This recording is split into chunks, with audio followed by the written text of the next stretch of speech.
បកគោលសិទ្ធដូចគ្នាប៉ុន្តែចូលគេប្រើក្នុងករណីដែលប្រធានសិទ្ធិប្រគល់សិទ្ធិជាលិលាអក្សរទៅឲ្យមន្ត្រីដែលស្ថិតនៅមុខតំណែងបន្ទាប់ពីខ្លួនឬក៏មន្ត្រីមុខតំណែងគ្រប់គ្រងណាមួយឲ្យចុះហត្ថលេខាជំនួសខ្លួនទៅលើកិច្ចការអ្វីមួយ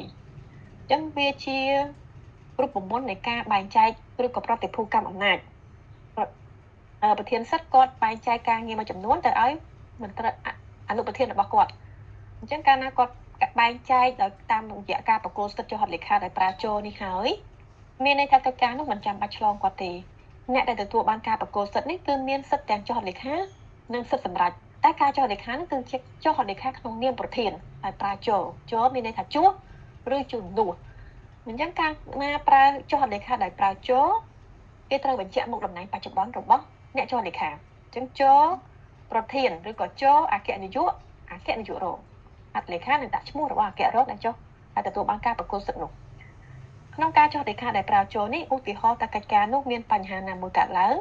ការទទួលខុសត្រូវគឺ 50% ម្នាក់មិនបានន័យថាប្រធាននៅពេលប្រគល់សិទ្ធិហើយគាត់រួចខ្លួនអត់ទទួលខុសត្រូវទេគឺគាត់ទទួលព្រោះគាត់ដឹងថាគាត់ជាអ្នកបែងចែកសិទ្ធិនេះទៅឲ្យមន្ត្រីរបស់គាត់អ្នកចុះហត្ថលេខាគាត់ទទួលខុសត្រូវ 50% ដែរករណីខាងដើមនេះគឺប្រធានគេនៅទទួលខុសត្រូវទាំងស្រុងអញ្ចឹងហើយបានការចុះហត្ថលេខាការសម្រេចនានាគេមិនត្រូវចេះតែហ៊ានសម្រេចទេពីព្រោះខ្លួនយើងមិនអ្នកទទួលហត្ថលេខាទេមិនមែនអ្នកទទួលខុសត្រូវទេអ្នកស្ដីទីនេះគឺប្រធានទទួលទាំងស្រុងហើយអ្នកស្ដីទីនេះទទួលខុសត្រូវចំពោះមុខប្រធានទី3ការចុះហត្ថលេខាដោយប្រើតបក៏ជារូបមន្តនៃការធ្វើប្រតិភូកម្មហត្ថលេខាដែរប៉ុន្តែទៅលើកិច្ចការដែលប្រធានសម្រេចរួចហើយចូលមកនេះប្រធានអត់សម្រេចទេគាត់ឲ្យអ្នកចុះហត្ថលេខាសម្រេចប៉ុន្តែកិច្ចការទីការចុះហត្ថលេខាតបនេះគឺប្រធានសម្រេចរួចហើយ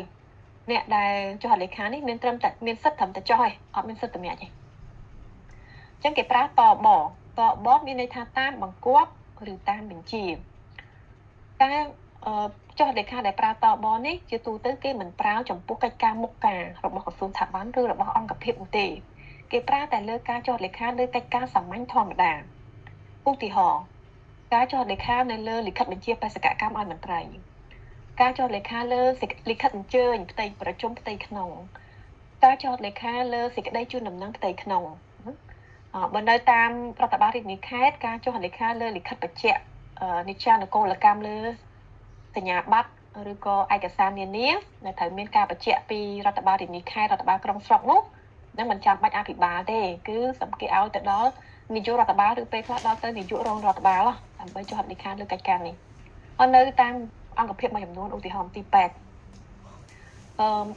ការចុះហត្ថលេខាលើលិខិតបញ្ជាក់ឲ្យអ្នកជំងឺអនុញ្ញាតឲ្យអ្នកជំងឺចេញពីមន្ទីរពេទ្យក៏មិនចាំបាច់ត្រូវរំខានដល់ប្រធានមន្ទីរពេទ្យដែរគឺគេអាចឲ្យត្រឹមតែ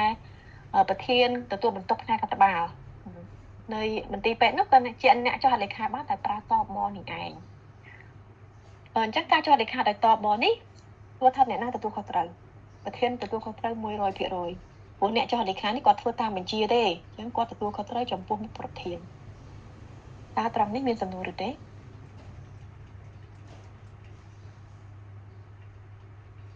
អត់ទេ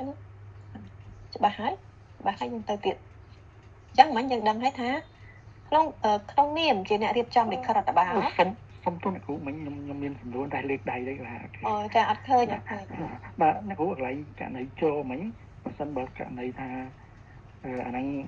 ប្រធានក៏អត់នៅអនុប្រធានក៏អត់នៅអាហ្នឹងអាចធ្លាក់ដល់ប្រធាននាយកដ្ឋានសញ្ញាដែរអ្នកគ្រូ